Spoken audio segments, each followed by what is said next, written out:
But I do want to, first, if you were in the film or your name was in the credits, could you just please stand up?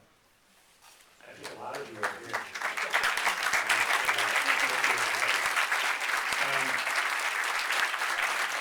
I do that because this tall gentleman here, Timmy Ginn, who has mentored me quite a bit during this process, described me as a one-man army a few days ago in a conversation we were having. And in some ways I feel that's true. I definitely felt like I was working alone a lot of the time, but when you look at how many names were in those credits and how many of you are here tonight, you realize that a lot of people go into the making of even something as simple as a New Hampshire documentary. And I absolutely couldn't have done it without all your help, so thank you. I'm going to single out a couple people there. First, I absolutely have to thank my family. My mom, Pat, who's back there. Thank you, Mom. She donated all those great power place hats to Steve out there, and that are going to be around this state now. My brother, Jeff, who composed a lot of the music in the film. And of course, my beautiful wife, Marcy, partner in life for 27 years now. Couldn't do it without her. And my kids, thank you guys. I also need to thank Carrie. Carrie, why don't you come down and grab a mic. Carrie Post, my associate producer. She was the one person who was with me in a lot of the filming. Not all of it, but probably a good 70% of it. She's also going to be the person who brings the mic out there for you guys to ask questions. But Carrie was invaluable help in the field. Those of you who met her during interviews know she was a big part of conducting those interviews. She ran the second camera. She filmed a lot of the B-roll that you saw in the film. And I'm sure she also sat through a lot of the rough cut editing that we did. And I'm sure a lot of ideas that I'll be taking credit for in the next few months were probably actually hers. And I just assume they're mine. That's what men do, I think. So thank you, Carrie. What I want to do for the rest of the evening is give you guys 10 or 15 minutes to ask questions of us about the filmmaking, and then I'll ask our panel to come down and we can talk about the actual issues of Northern Pass. So if you have a question of Carrie or I, please raise your hand and she'll run up and put the mic in your face. And if you don't, then we'll just get to the juicy stuff. Any ticks on you? Ticks? Did we have ticks on this? I don't remember any in this. Is this working? Can you hear me? Yeah. Okay. I got attacked by black flies. I had like my eyes swollen shut one day and I had black fly bites everywhere, but I think we were tick free for the most part. Yeah, I don't remember the ticks being bad. I remember the heat and humidity sometimes being a problem when we were carrying a couple hundred pounds of gear up to South Kingston Mountain and the Appalachian Trail. Okay. Hawk. Jerry, your film's just about an hour. Can you give us a sense of the total amount of footage you actually had to bring down in an hour?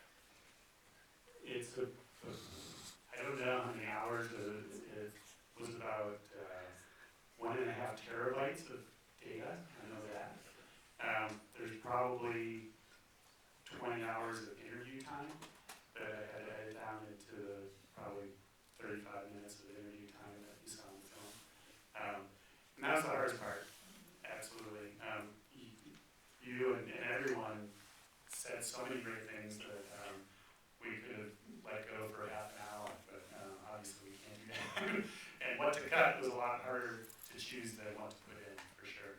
As far as some of the scenic footage you saw, yeah, countless hours, and some of it,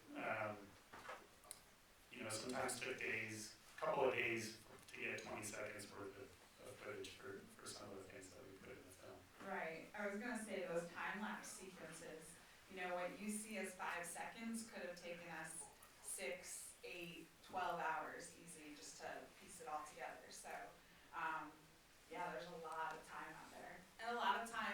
getting to a place that we were gonna film, like getting on top of those mountains, that's hiking all day and we're not shooting during that time, but we're still getting there. You hiked it with us, you know. But it was, bring that thing. It was important to me to show the views from some of those places because they're not what the typical news organization is going to show you. It's not necessarily what the PSNH, Eversource Energy, visual and assessment analysis people are they're not going to necessarily take the time to show you those places. And those are the sort of nationally significant places that are affected by this that I wanted to show. Well, since you showed one in the film, namely a windmill, do you see much difference between a 500-foot windmill and 135-foot towers?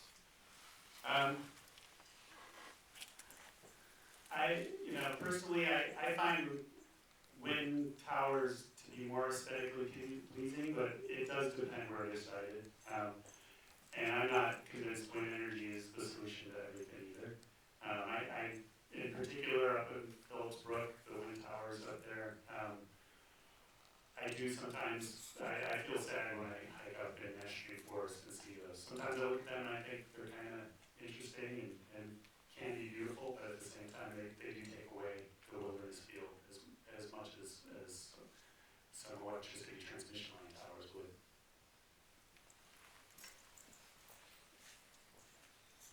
Hi, I just want to make a quick comment previous to the last question that as far as like the views that people are familiar with and that they see, when you sent out the still shots recently from the backers, I opened them up and showed this to my coworker. He's looking at these and he's saying, "That's New Hampshire?" And it just like opened up my eyes as far as like how many people don't know like what really exists in there. And I mean, I'm familiar with some of them from hiking that I've done and everything, but to know that so many other people don't know what truly is going to be affected, and so I think having a film like this is a really good way to show others like this is what you're missing out right now and what you could be missing out forever. So it definitely was an eye opener for me to realize how other people don't realize that, like you said, like they don't show those images. They just talk about whatever their agenda is and go from there. Thanks. Yeah, it was,